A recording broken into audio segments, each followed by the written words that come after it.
Hello, my name is Bryant Jefferson, and this week we're going to be examining picture language. So for a moment, let me borrow your imagination. So let's take a look at the first part of the story, the warning. Ronnie drove into the parking lot and waved hello to the guard. He liked the airplane factory. So take a look at our picture. We see in the first frame, let's talk about the what is going on in the first frame. We see Ronnie is driving. We see the illustration of Ronnie driving in. He says hello to the guard. In this instance, Ronnie is not saying hello. However, the crossing guard is saying morning Ronnie or good morning to Ronnie. This denotes that Ronnie has already spoken and the guard is simply speaking back to him. Also in the first frame, we see a sign that says airplane factory parking, which denotes the fact that they are at an airplane factory. And we also see in the background, we see a building. So that denotes the airplane factory. Now let's look at the why. We know Ronnie is driving. We see a dialogue between Ronnie and the guard. And we see the airplane sign that gives us the setting of the story. It helps us understand the setting of the story. Now, let's go to the second paragraph of the story in our second frame. It says, Ronnie walked into the big building. He went to his small desk and put down his keys. He was surprised to see a note. The note was from Mr. Burns. Mr. Burns wanted to see Ronnie right away. Let's stop there and take a look at our frame. Let's first look at the what. We know that the setting has changed because we can see that Ronnie is now inside the building. We see that Ronnie, he is putting a key on the desk. He is reading an email on his computer screen. See, so in modern day, the story says note.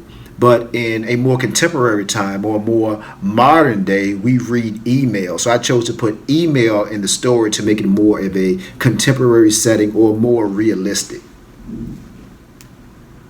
Now let's see why we had some of the things we put into the picture.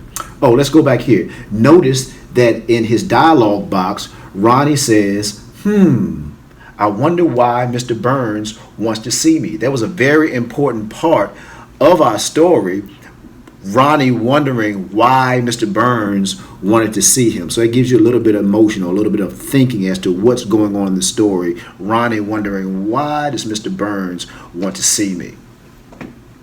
So now let's look at the why of our frame. Why did I choose these pictures that are in this frame? We see that Ronnie inside the building, it denotes a scene change as we spoke of earlier. The story speaks of Ronnie putting his keys on the desk. So we see Ronnie is putting a key on the desk. And although the story said note, like I spoke of before, the more contemporary time we read email. So you see a desk with a computer on it with an email that says, I need to see you, sign Mr. Burns. Okay. Let's go to frame number 3. And notice on the first frame, the second frame, and now going into the third frame, what I like to do is I like to pull out the main ideas of a specific paragraph. And pulling out the main ideas, it helps us better understand what's going on in the story without having to read the entire story.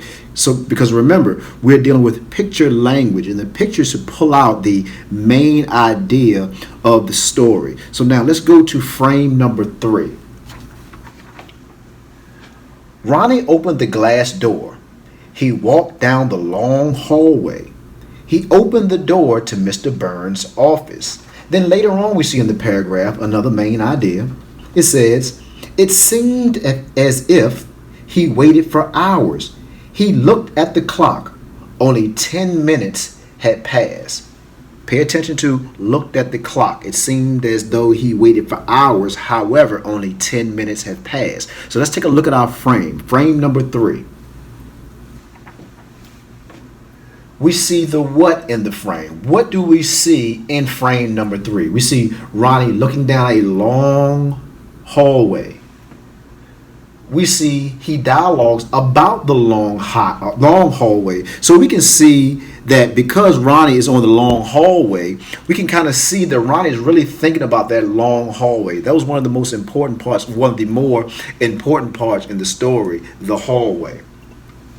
We see an open door to Mr. Burns' office because now we know Mr. Burns wants to see him. So now we see Ronnie looking down a long hallway going in to Mr. Burns' office. Who knows what Ronnie is thinking? He has no idea what's going on, but we know that Ronnie is thinking, and he's looking down at this long hallway, and he's about to go in here and see Mr. Burns. So we don't know what's about to happen.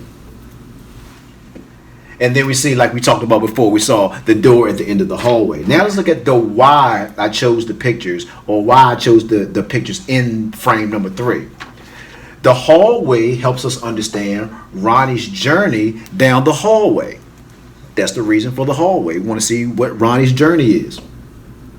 Ronnie then talks about the hallway, and this gives us a little bit more emotion. Ronnie is talking about this hallway, so because Ronnie is talking about the hallway, we know that it's on his mind. We know he's thinking about the hallway. And then let's look at the door. The open door gives us a destination and a transition. The open door at the end of the hallway gives us a destination. We know that Ronnie is heading into Mr. Burns' office. However, the open door gives us a little bit of a transition. So we know he's going to go down the hallway and he's about to transition into an office or some office space.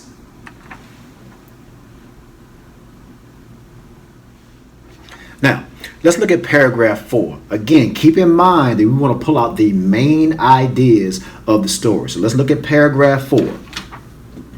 Ronnie, Mr. Burns will see you now. Let's stop there.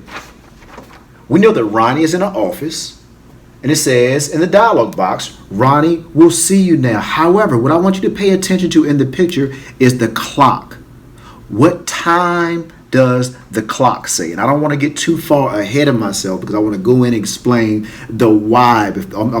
Explain the what before I get too far ahead of myself. What is going on in frame number 4? We see the woman is sitting at the desk pointing.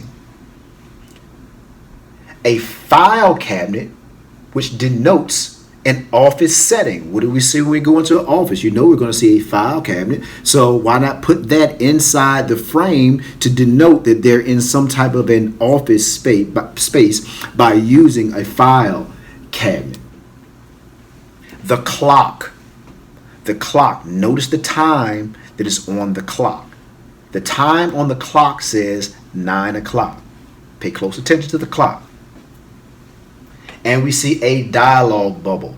The dialogue bubble from what we perceive to be the secretary. I don't know how good my secretarial drawing is, but let's look at the dialogue box from our secretary. And it says, Mr. Burns will see you now.